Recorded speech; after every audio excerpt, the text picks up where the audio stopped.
Lo tau gak sih ada orang yang punya doppelganger atau kembaran tapi bentuknya hantu sih? Loh, kok bisa begitu, Zan? Sebelumnya sedikit konteks nih. Doppelganger dalam cerita rakyat biasanya dianggap sebagai penampakan atau entitas, bukan manusia sungguhan. Nah ini buat yang belum tahu ya, doppelganger itu kan kayak kembaran kita tapi nggak sedarah, orang asing lah kesannya. Orang ya. asing tapi mirip sekali. Kita punya sekitar 7 kalau nggak salah ya, 7 kembaran di dunia ini ya. Tapi dalam banyak tradisi munculnya kembaran ini, double ini dianggap sebagai pertanda buruk. Contohnya nih, konon Abraham Lincoln ngelihat bayangan dua dirinya di cermin. Satunya kelihatan pucat. Nah istrinya itu ngerasa ini pertanda buruk. Oke, masuk ke kasus yang paling terkenal nih, Emily Sage. Katanya doppelganger itu nempel hampir terus menerus. Dan ironisnya Emilia sendiri itu nggak pernah ngelihat kembarannya dia itu. Kok bisa gitu? Nah, jadi orang lain yang ngelihat sih. Oh, orang lain yang Orang lihat. lain yang lihat. Dia ini adalah seorang guru sih. Bayangin 19 kali pindah sekolah dalam waktu 16 tahun. Biasanya itu kan karena nyari kerja yang lebih baik ya kan. Tapi si Emily ini katanya tiap dipecat itu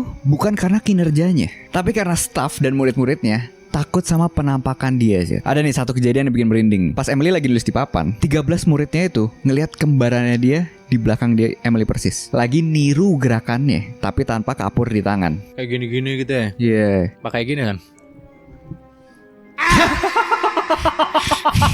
Ada lagi yang lebih parah nih. Pas dia lagi jadi pengawas gitu, lagi ujian gitu kan, dia ninggalin ruangannya sih. Murid-murid tuh ngelihat si Emily ini lagi di luar, lagi ngumpulin bunga. Tapi ternyata di dalam ruangan ada sosoknya lagi duduk sih. Jadi imbasnya murid, staff, orang tua itu sampai ngindarin dia semua. Ya sampai akhirnya dia nggak bisa ngajar di sekolah lagi dan akhirnya dia homeschooling, ngajar privat. Intinya fenomena ini ngerusak kehidupan sosialnya. Nah yang bikin unik dari kasus ini kan sebenarnya karena Emily ini kan nggak ngeliat sendiri kan, tapi orang sekitarnya yang ngeliat. Jadi kalau dijelasin pakai teori halusinasi individu itu nggak bisa gitu. Soalnya Ya, orang lain pada schizo ngeliat gitu, iya. ya kan. Nah penjelasan yang bisa diterima secara ilmiah, fenomena mass hysteria atau sugesti kolektif. Jadi kalau satu orang percaya banget ngeliat sesuatu, ada kemungkinan orang lain di sekitarnya itu ikutan terpengaruh sampai ngerasa ngeliat hal yang sama gitu. Jadi bisa jadi murid-murid Emily ini kayak terpengaruh suasana, ya kan. Apalagi mereka udah tahu kan Emily ini kayak punya double gitu dari gosip-gosip cerita-cerita. Tuh, nah ini ada fun fact juga nih. Kata doppelganger ini kan sering dipakai buat nyebut twin stranger atau orang asing yang kembar yang mirip banget. Yang mirip gitu. banget, padahal nggak ada hubungan darah, ada Ya, apa.